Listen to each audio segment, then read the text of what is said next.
Hi, my name is Sue Bowes. It's my great privilege to hold the position of Commodore of Sandringham Yacht Club, a club with a strong and vibrant history spanning over 120 years on the shores of Port Phillip. While a club can often be defined by its facilities and programs, we know that the most significant factor in the success and reputation of any organisation is the people. We value and celebrate the contribution of all members, past and present, and acknowledge the invaluable role each has played in shaping the culture and community at Sandringham Yacht Club. As in all organisations, we also recognise that there are key people whose contribution has been above and beyond, and whose influence and impact in the ongoing success of our club is particularly significant.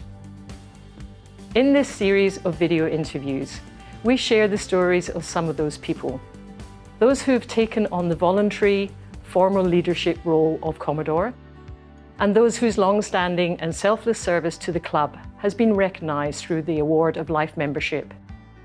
Each of those members have not only actively participated in our beloved sport of yachting, but have also spent countless hours as a volunteer, both on and off the water, in committees, strategic planning, race management, youth development programmes, and so many other facets of the club. We hope that through the conversations we capture, members now and into the future will be able to continue to value, celebrate, and emulate those who have truly made a difference in our great club. We hope that you enjoy them. Thank you.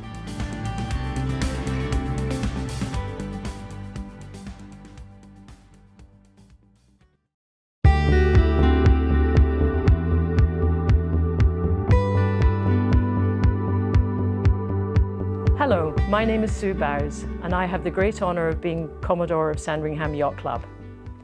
Today it's my great pleasure to interview Kevin Wood, AM, life member, past Commodore, and member of Sandringham Yacht Club for almost 40 years. Kevin's contribution to Sandringham Yacht Club and sailing in general makes exceptional reading, and was recently recognised with the appointment of the very prestigious member in the General Division of the Order of Australia for significant service to recreational sailing. Welcome, Kevin. Thank you, Sue. I'd like to put a few questions to you to understand your stellar sailing history. What attracted you to sailing, and when did you first start sailing? I probably started about 60 years ago, and the interest was developed that as a young boy, our family took holidays in Frankston House. And from Young Street, which is the main street, it ran down to the creek at the back. And there were boat builders along the creek at the time, mainly all wooden clinker cutter boats and very similar. Fantastic. And I was fascinated by it. I then had a very successful athletics career. So on the records I said as a schoolboy still stand.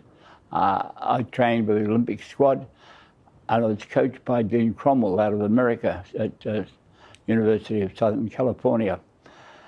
And in one of the tapes he said, "Kevin, stop playing basketball, it's not good for you."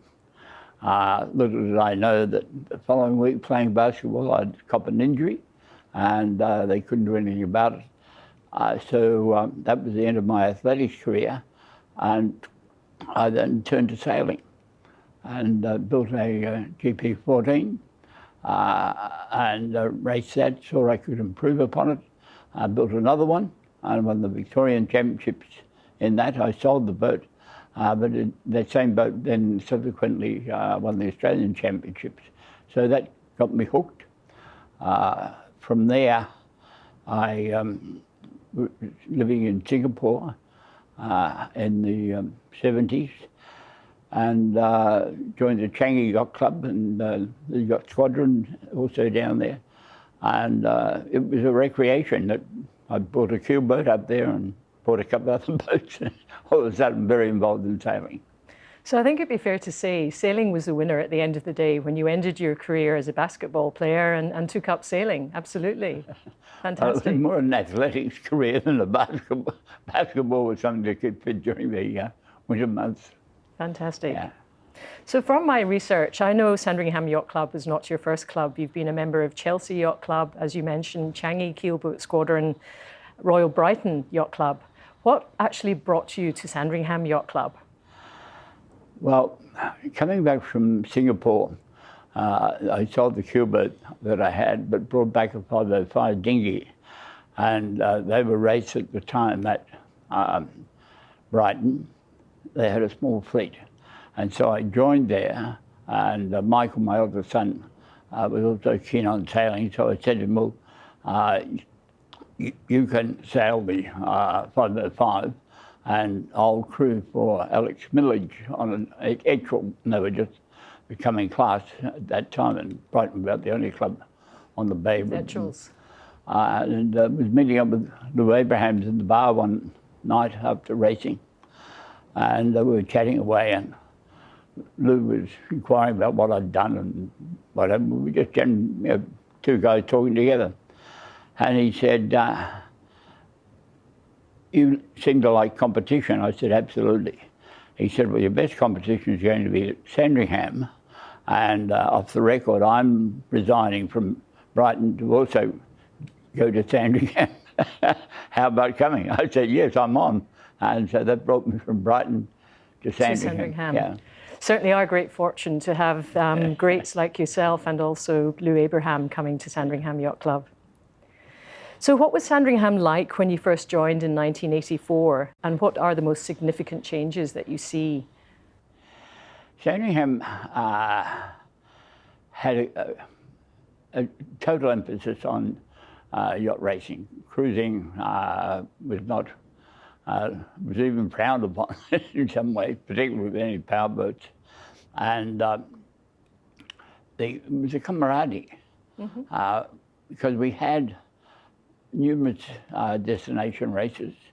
Let's say we raced from here down to Queenscliff, and we would finish the race off the Iron Pot, go up the Creek Moor, and then party on either up at the pub or it was arranged on someone's boat that we'd all meet and have a drink, and it was fun times. And even here, Thursday nights in the old courtyard down below, one of the members had contacts in King Island, and fresh cray would be flown in, and you have your crayfish, and it was just a great club to belong to. Not everybody maybe saw it that way. Barflies thought they ran the place, but it was the friendship, the camaraderie, and the emphasis on competition. Fantastic, yeah. And that still lives on today. There's still such great competition amongst boat owners and great camaraderie, absolutely. So who and perhaps what are the boats and characters you've encountered during your sailing career? Tell me a little bit about them. There've been some standout ones here. Kenny King was quite a character. He didn't know that much about yachting, but had different boats built for him.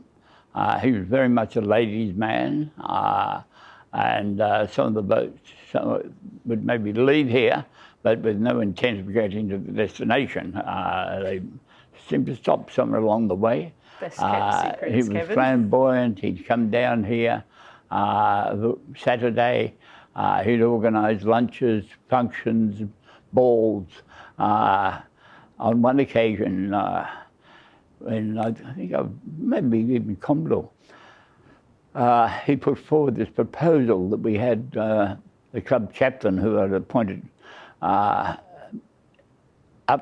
on top of the old Dart Tower, and we built a rickety construction up there, and here was Graham Disney way up in the air, robes flowing, and giving the blessing to everybody.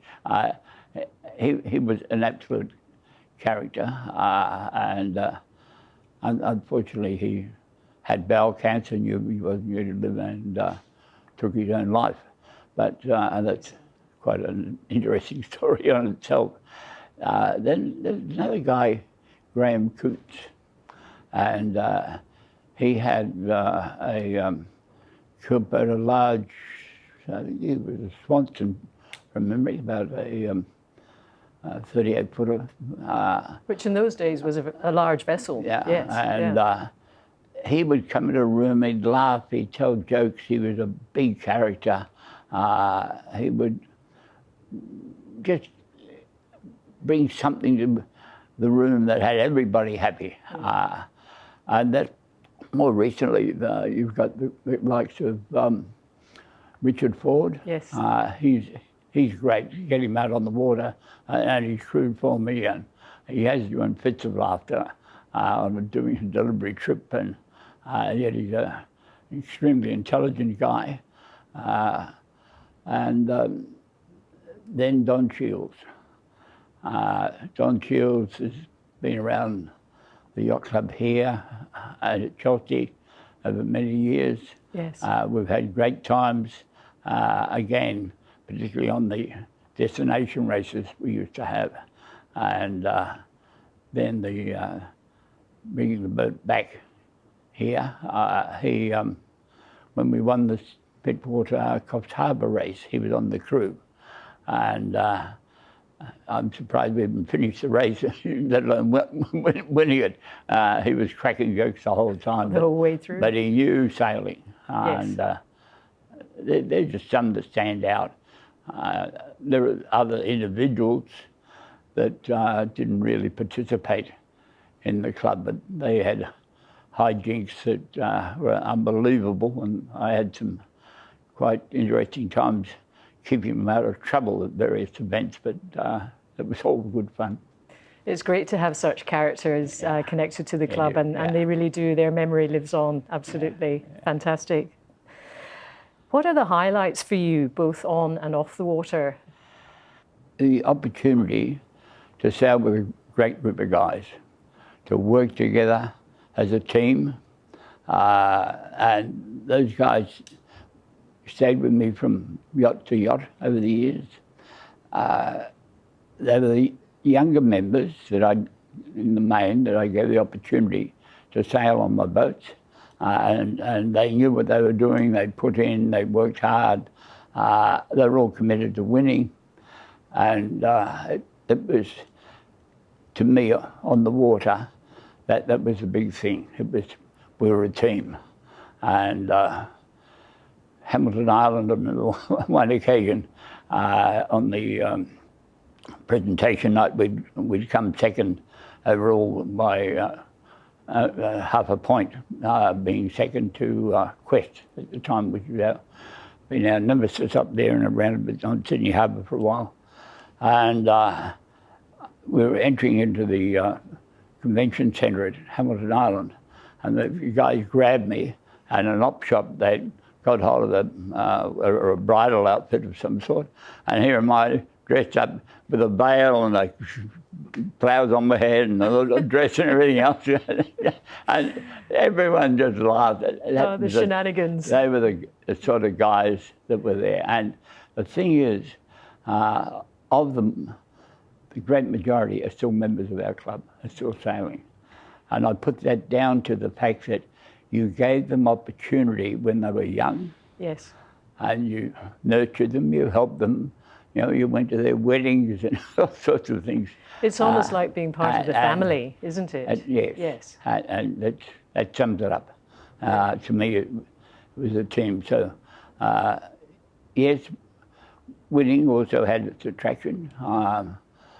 Winning the Australian Kubo Championship here on Port Phillip, sailed off Williamstown, and beating the interstate boats that we've been tussling with over the years, and it gave us a lot of good pleasure to have won it, because the year before in Adelaide, sailing out of the Kubo squadron over there, we virtually had the championship won, and finishing the penultimate race, we had two races on the last day.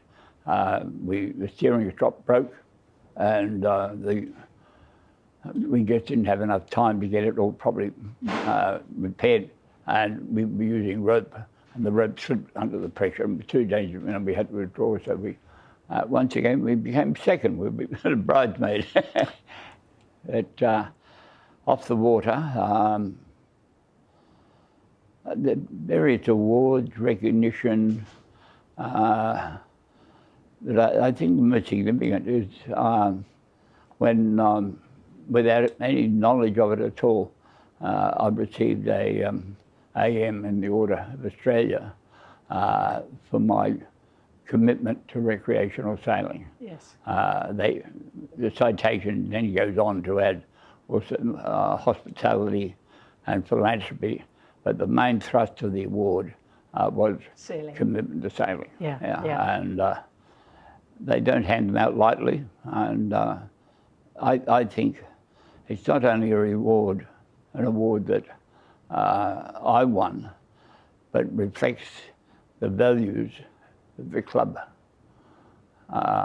Because without this great club, you can't do it all on your own.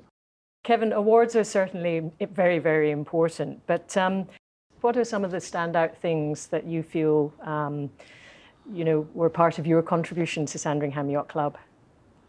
Still related to sailing? Yeah, sailing or otherwise. I've always believed in putting in and contributing, and I'm just one of the members here, having a great time, having a laugh, having a few beers, going on the overnight races we did and all the rest of it. And the late Graham Amby started to keep on asking me, Kevin, come on, do something for the club. And that got me involved, and then that led to me very quickly becoming a flag officer, Commodore, and I saw the opportunity to, at the club, introduce modern business practice to overcome the insolvency that we had in actual fact, to look at the future and not be concerned about the fact that we've got a bit of a problem. We can overcome that. And our membership was dropping. We were down around 900. Rejigged the total membership, made it more attractive. It was ridiculous that one of the main membership categories was called boating, but it was a 2-year membership. And at the end of the 2 years, you either had to join as a full member or bye-bye, see you later, and leave the club. It was so punitive. So we rejigged that, introduced family membership, introduced benefits, and all of a sudden we had 2,000 members. And we then capped it because in the old club we just couldn't handle more. And when you promise benefits, you've got to be able to deliver them. The benefits. Yes. And that then created a waiting list.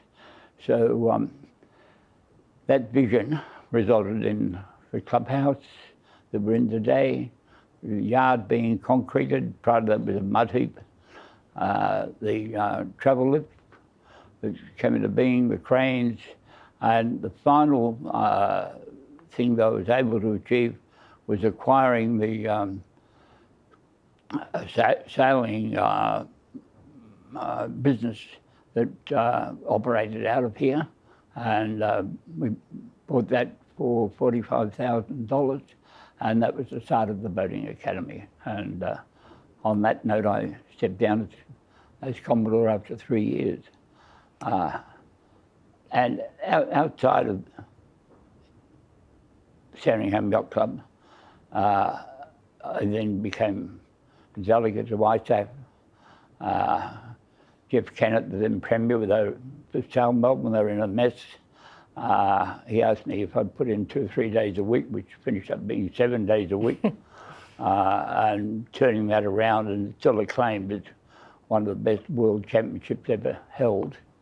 Because Port Phillip out there's a great expanse of water, and we had 2,000 sailors, 55 countries, and I was able to hand in a surplus of about $600,000 and give the club, in addition to that, they all got a rubber dinghy and stuff like that.